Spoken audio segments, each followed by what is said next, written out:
আসসালামু আলাইকুম বন্ধুরা, টিয়া খানস ফ্যামিলি ব্লগে আপনাদের সকলকে জানাই স্বাগত। বন্ধুরা, এই গরমে মুখে একেবারেই রুচি নেই, কিছুই খেতে কিন্তু ভালো লাগছে না, তাই না? সেই জন্য আপনাদের জন্য নিয়ে এসেছি আমি কাঁচা আম দিয়ে ট্যাংরা মাছের একটি দুর্দান্ত রেসিপি। গরম গরম ভাতের সাথে এটা হলে আর কিন্তু কিছুই লাগবে না।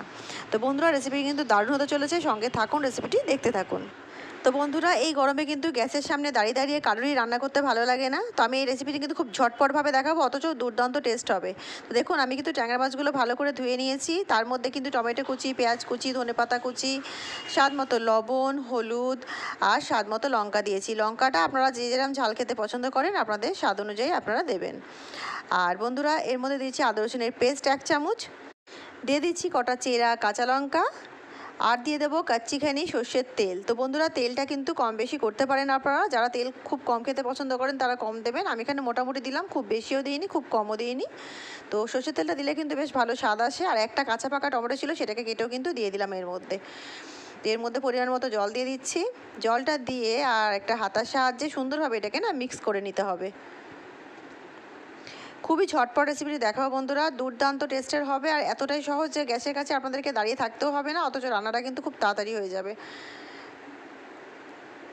ব্যাস হয়ে গেল রেডি এটা। এবারে গ্যাসটাকে অন করে দেব। গ্যাসটাকে অন করে এটাকে বসিয়ে দেব। বসিয়ে এটাকে ঢাকনা দিয়ে আর জাস্ট 10 মিনিট মতো আমরা মিডিয়াম ফ্লেমে এটাকে কুক করে নেব। তো ফিরে আসছি 10 মিনিট পর। তো দেখুন বন্ধুরা, 10 মিনিট কিন্তু এটাকে বেশ ভালো করে কুক করে নিয়েছি। টকবক করে ফুটতে শুরু করেছে আর মাছগুলো অলমোস্ট কিন্তু সেদ্ধ হয়ে গেছে, কারণ ট্যাংরা মাছ সেদ্ধ হতে বেশি টাইম লাগে না। এটা কিন্তু অলমোস্ট সেদ্ধ হয়ে গেছে, কিছুক্ষণ আর সেদ্ধ করলেই কিন্তু মাছটা একেবারে রেডি হয়ে যাবে। সুন্দরভাবে আরেকবার মিলিয়ে নিতে হবে মশলাগুলোকে ওপর নিচ করে।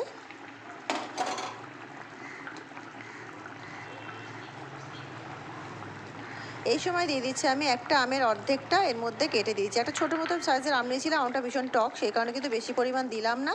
তো আপনারা টকটা যে পরিমাণ খেতে ভালোবাসেন সেটা দেবেন। তো খুব খুব বেশি টক দিলে কিন্তু ভালো লাগবে না, হালকা বেশ টক টক থাকবে, তবেই কিন্তু টেস্ট হবে ঝোলটা খুব সুন্দর। তো এতে আমি আমগুলোকে দিয়ে দিলাম, দিয়ে আর এটাকে ঢেকে আরও কিছুক্ষণ একটু কুক করে নিতে হবে। আর এখানে দেখুন, যতক্ষণ ওটা কুক হচ্ছে একটু গোটা জিরে নিয়েছি আর একটু নিয়েছি কালো জিরে, অল্প একটু কালো জিরে নিয়েছি। এইটাকে ভালো করে একটা পেস্ট বানিয়ে নিতে হবে। দেখুন, একটু জল দিয়ে এটাকে আমি বেটে নিয়েছিলাম। এইটাকে এর মধ্যে দিয়ে দিতে হবে নামানোর আগে। এটা দেওয়ার পরে কিন্তু বন্ধুরা স্বাদটা এতটা সুন্দর হবে আর মাছের কিন্তু কোনো কাঁচা স্মেলই থাকবে না। অবশ্যই একবার এটাকে বানিয়ে দেখুন এইভাবে বন্ধুরা, যেরকম স্বাস্থ্যকর সেরকম টেস্টি রেসিপিটি। আমি গ্যারান্টি দিচ্ছি বন্ধুরা, একবার অন্তত এইভাবে বানিয়ে দেখুন। কোনো রান্নার ঝামেলা ছাড়াই, গ্যাসের সামনে গরমে বেশিক্ষণ দাঁড়ানো ছাড়াই কিন্তু রেসিপিটি একেবারে রেডি হয়ে যাবে। তো বন্ধুরা, রেসিপিটি আপনাদের কেমন লাগলো অবশ্যই কমেন্ট করে আমাকে জানাবেন। রেসিপিটি দেখে যদি আপনাদের ভালো লেগে থাকে অবশ্যই আমার চ্যানেলকে লাইক শেয়ার সাবস্ক্রাইব করে আমার সঙ্গে থাকবেন।